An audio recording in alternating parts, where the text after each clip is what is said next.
Lapit to. Hobi le to hobi. Thage mama thage la. La sida la. Thage ko. Sida la o. Hobi la o se. Koko. Nangi achapot. Mama kho ke se. Ma haraori. Farmda. Maku ni maku. Se. Harao rồi. Cái pizza đó mà huy gì vậy? Là ô chị đã. Mà sao cái đi ăn phải ra mẹ?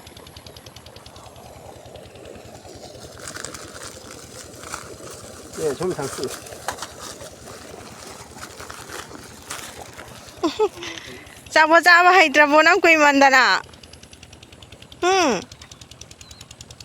Lôi ka ba? Chaba jo hay te. Sibo. Nang yum do le ndari no ai ti ne cha.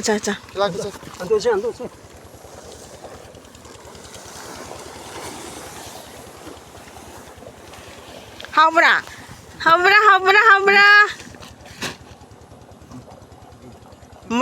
Mai ku chu ding ngọc thom dro. Muram dre.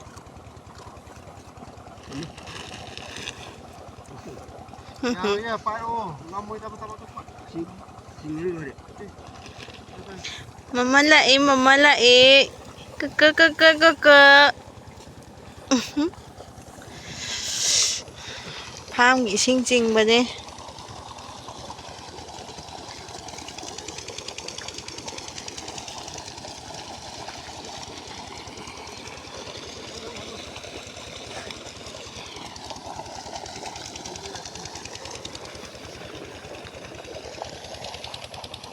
Cái đầu này ô bà thả bị ghé eo đi cha po eo đi rồi hai đứa cha nó mà thầm mỗi nhà đây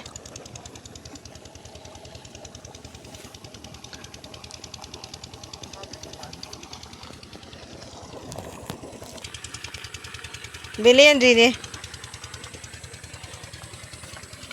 bắt nó về lên gì nhau à thiên về lên gì rồi hết có nhà mà đi ao đi Yumda po bro. Sinapan. Moro ka sumaru lauri tao je. Kana da kya? The sogi pami cho bam chu le re. Ko bi bu ling tho khra bo. Ha? Ko bi sa yamam dre ba. Nga mà ra thả đi Koko Cho cho mày đi mà cha bị túm bà lê Koko chong á mẹ nè đặt tao bố quỷ đấy à để tụi mày đi làm bà lê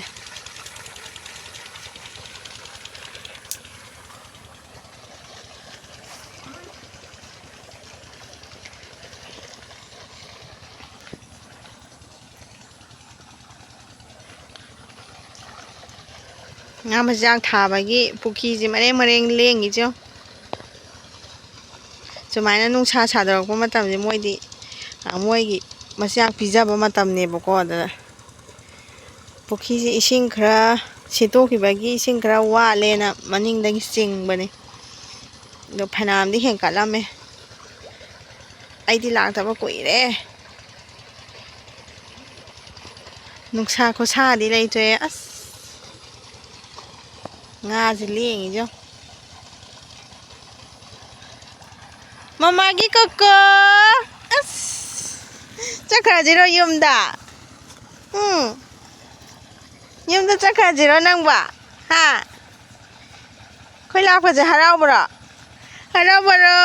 Mama mua lên tao nó phani luôn mua lên lấy vô lấy phamo à good boy Pupuna kay bijay. Thi phai be ngang na drabo. Kay gino yum na tham si pu le mi bo.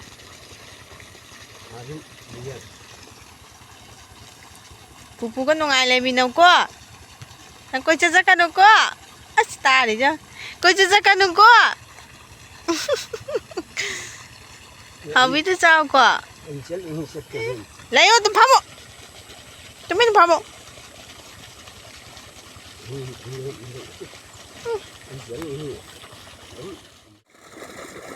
Ising se sido ke bagi ising wat bagi maning kaino le bako labuk le bako labuk tu bagi par to ga sing ne do ising anoba hali atopa pham le atopa pham le ising thajan ba je nga ji yam harawe bako aduna nga ji nomaga mama ising lakham ge sanai je aduna ising tarakam ji nga ji sanabo la ko song chong dana mayam sanabane da mathakta chong khatana dara pa na palla ga siba jaw aduna injina khalla kana nga ine do ising je phanam ge thangkale aduna loisalani singda. Hi ma'am. Thabak loina loi chanba loire farm ding halakpaga ading ngasai angai school ek chakhibaga chatpani ba farm chapado aduduna sida chakhai ba khopa ma'am loi chanba loire aduga hajina hinjang thongage tawbane chak pudi ngasai ayuk punna thonge ba ko hinjang je angang itang hana thongre hajingna mu maire thonge tawbane bo ado maire je akoi farm da budi maire ma'am pali dana ado farm da pan ba duna te akoi ipam da pan ba maire ne ba ko ada mauna ngahan ai yum chapada ina masida haubane na maire na pirak pa sum cha da bida sum leiraba adunga hajik thongtoge maire je aduga aina ngasi kai kha tawjaba tawbado do mate mate hapjarake duna maire je ai thongbadi bit laite ai chaning de ko maire je duna chakhumda leirabani na thongda yadabani thongage adu aigina karino ma oina thongjalage adu mate mate habake ko ma'am yeminarase maire du silai du phajadra nga sanga ngana se maire je ahawbani de hai chara tambi maire du ne aduga maroi mapang si leire nga ga di haparoi da ngai jitang tha thongage nga ga hamna baga leitre sida maire si leire dudi saja thongdarage induction doina thongage thau sare ko apsal lage kadang wa pa mane sabani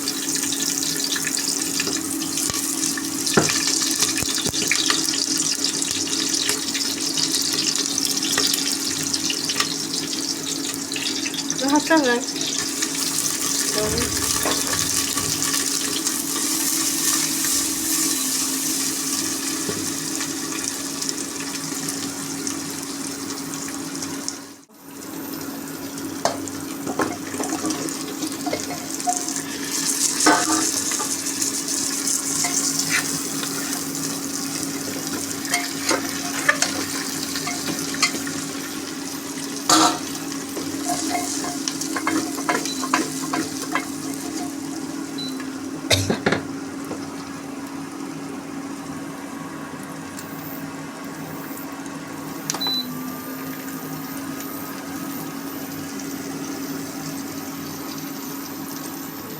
hawai jaga umoro ka ama met ke umoro sile ama dinum hapchaladam hawai jaji nga sain leirakpan hawgadabadi male tu wow hawdawdi male ko maya hawai jaji am pamjaba hai tare do hawai ja we are di chak sangi du chu me charage ko main thongbonga hawai ja me paunga ai di hawai ja me paji ko in sajara men already do sem gi ko pango ma jung option lage se maire maku ne kobi lai ne hawai sana akam khara bane dei maroi na kopi ge taraga kango ma option lage main du sida kame na kango de ngau bhaurage hawai ja me to do silere me khai ga dab dang ngai re tu hao ni